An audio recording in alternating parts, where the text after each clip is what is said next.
জন্ম আমার নবীর যুগে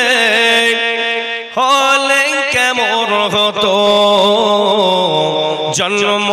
আমার নবীর যুগে হলে কেমন হতো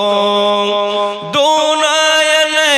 রাসূল পাক দেখিলে কেমন হতো জোরে হবে না জোরে বলো নারে তাকবীর দুনিয়াতে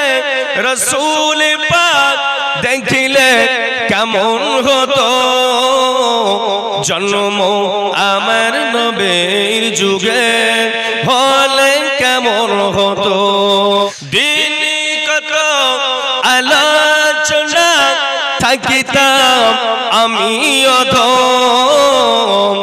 সামনে রাসূল পাক হতো পাশে সাহাবাগণ যে হবে না জন্ম আমার নবীর যুগে হলে কেমন হতো জন্ম আমার নবীর যুগে